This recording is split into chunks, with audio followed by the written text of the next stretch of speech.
Morning students. Today we will do some question answers of fourth chapter of science. And students, firstly we will discuss about very short answer questions. So let us start, and our first question is, anything which occupies space and has mass is called dash. ऐसी कोई भी चीज़ जो space occupy करती है, जगह घेरती है, और जिसका मास होता है, हैज़ मास, इज़ कॉल्ड, क्या कहते हैं उसको, हम उस चीज़ को मैटर बोलते हैं. ओके स्टूडेंट्स, जब आपने लेसन रीड किया तो आपने इसके बारे में डिस्कस किया था. So answer will be matter. Now our next question is, which state of matter is having stringed intermolecular forces. कौन सा स्टेट ऑफ मैटर है जिसके अंदर स्ट्रिंग्ड इंटरमोलिकुलर फोर्सेज होता है. देखिए स्टूडेंट्स, एक न्यू वर्ड है यहाँ पर, स्ट्रिंग्ड. इसका मीनिंग क्या होता है? स्ट्रोंगेस्ट. इट मीन्स वो स्टेट बताना है अपने मैटर का जिसमें सबसे ज़्यादा स्ट्रोंग होते हैं इंटरमोलिकुलर फोर्सेज में. इट मीन्स उसके मोलिक्यूल्स के बीच में सबसे ज़्यादा फोर्स ऑफ अट्रैक्शन होती है. तो ये स्टेट कौन सा होता है स्टूडेंट्स, आपको पता है, सबसे ज़्यादा स्ट्रॉन्ग फोर्सेस तो सॉलिड स्टेट में होते हैं. सो answer will B solid state. Now next question is, which state doesn't have any definite volume. कौन सा मैटर का स्टेट ऐसा है जिसकी डेफिनेट वॉल्यूम नहीं होती. इट मीन्स एक ऐसा स्टेट बताना है जिसकी कोई फिक्स्ड वॉल्यूम नहीं है. आपको पता है स्टूडेंट्स, हमारे पास 3 स्टेट्स ऑफ मैटर होते हैं, सॉलिड, लिक्विड, गैस. ओके, और जो उसमें से गैसियस स्टेट है हमारा, जो हमारी गैस होती है, उसके अंदर क्या होता है, मोलिकुलर फोर्सेस क्या होते हैं, बहुत ज़्यादा वीक होते हैं और पार्टिकल्स बहुत ज़्यादा दूर होते हैं. इसलिए उसकी वो जो मोलिक्यूल्स हैं वो मूवमेंट करते रहते हैं और उनकी जो वॉल्यूम है वो भी फिक्स नहीं होती और ना ही उनकी शेप फिक्स होती है. So answer will be gaseous state. Okay students, now next question is, what types of conductors are wood and plastics. Fourth question में हमें क्या बताना है स्टूडेंट्स कि वुड और प्लास्टिक किस टाइप के कंडक्टर हैं. इट मीन्स ये गुड कंडक्टर्स हैं या बैड कंडक्टर्स हैं. आपको पता है स्टूडेंट्स, जो वुड और प्लास्टिक हैं वो अपने अंदर से हीट को पास होने नहीं देते हैं. It means they are bad conductors. Okay, they are bad conductors. So now next question is, what is classification. देखिए स्टूडेंट्स, क्लासिफिकेशन की डेफिनेशन लिखनी है. इसमें पहले भी हम इसकी डेफिनेशन कर चुके हैं, आप वो भी डेफिनेशन लिख सकते हैं स्टूडेंट्स. एक न्यू डेफिनेशन है क्लासिफिकेशन की जो यहाँ पर मैंने लिखी है, ये भी आप कर सकते हैं. दोनों आंसर्स बिल्कुल करेक्ट होंगे. Let us discuss about this definition. Separating different materials based on different properties और characteristics is called classification. Separating means अलग करना, डिफरेंट मटेरियल्स को सेपरेट करना, किसके बेसिस पर, उनकी डिफरेंट प्रॉपर्टीज़ या उनकी करेक्टरिस्टिक्स आप कह सकते हैं, उनके बेसिस पर, प्रॉपर्टीज़ या करेक्टरिस्टिक्स के बेसिस पर अलग अलग मटेरियल्स को सेपरेट करके रखना, इसी को हम क्या बोलते हैं, classification.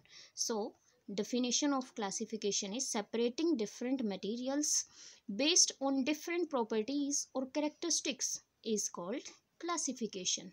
Now students, our next question is, what do you understand by texture. Texture से आप क्या समझते हैं. टेक्सचर की डेफिनेशन ही लिखनी है स्टूडेंट्स. मैंने आपको जब चैप्टर करवाया बताया था टेक्सचर का मीनिंग क्या होता है, कि कोई ऑब्जेक्ट हमें टच करने पर कैसा महसूस होता है, उसको हम टेक्सचर बोलते हैं.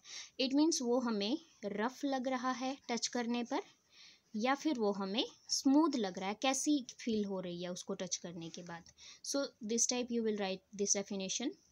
Texture is the way something feels when we touch it.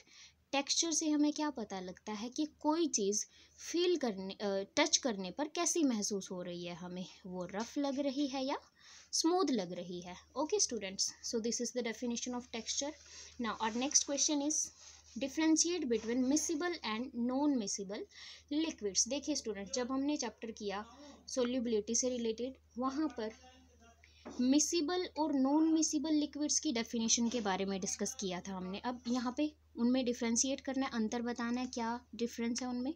Okay, सो पहले हम मिसिबल का बता देते हैं, फिर हम नॉन मिसिबल बता देते हैं कि नॉन मिसिबल लिक्विड्स क्या होते हैं, तो आपका क्वेश्चन आंसर जो है कंप्लीट हो जाएगा। सो फर्स्टली मिसिबल लिक्विड्स, ऐसे लिक्विड्स जो आपस में घुलते नहीं हैं, उनको क्या बोलते हैं, miscible liquids. So the liquids which dissolve in one another when mixed with each other, ऐसे लिक्विड्स जो एक दूसरे में घुल जाते हैं, डिजोल्व मीन्स घुलना, कब, जब उनको एक दूसरे में क्या किया जाता है, मिक्स किया जाता है, तो ऐसे लिक्विड्स को हम क्या बोलते हैं, मिसिबल लिक्विड्स। फॉर एग्जाम्पल, अगर स्टूडेंट्स आप एग्जाम्पल लें मिल्क का और वाटर का, आप वाटर के अंदर मिल्क को डिज़ोल्व करके देखिए, वो डिज़ोल्व आपस में हो जाएंगे students. So this is the example of miscible liquids. एक और भी एग्जांपल्स होते हैं स्टूडेंट्स। फॉर एग्जांपल अल्कोहल और वाटर ले सकते हैं आप, वो भी आपस में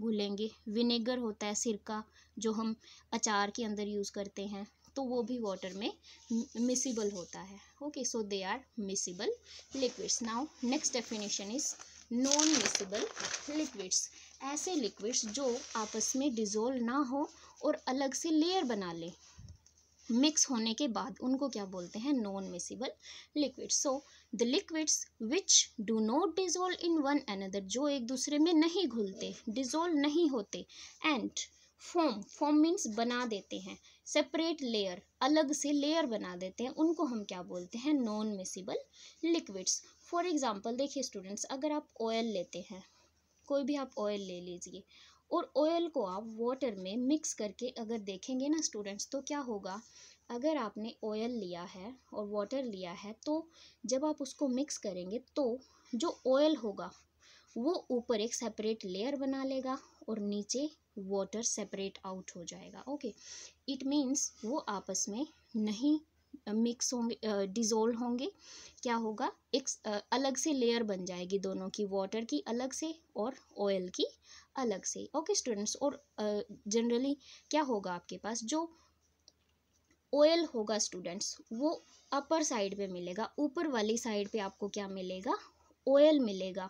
इसका भी एक रीज़न है स्टूडेंट्स, इट मीन्स यहाँ पर ऑयल जो है ना फ्लोट कर रहा है वाटर के ऊपर, और फ्लोटिंग का तो पता है आपको किस पे डिपेंड करती है, ये चीज़ डेंसिटी पे डिपेंड करती है। इट मीन्स जो ऑयल की डेंसिटी होती है स्टूडेंट्स, वो वाटर के कंपैरिजन में क्या होती है, कम होती है, इसीलिए ऑयल हमेशा ऊपर लेयर बनाता है और वाटर हमेशा डाउन साइड अपनी लेयर बनाता है। Clear students, now let's do our 8th question.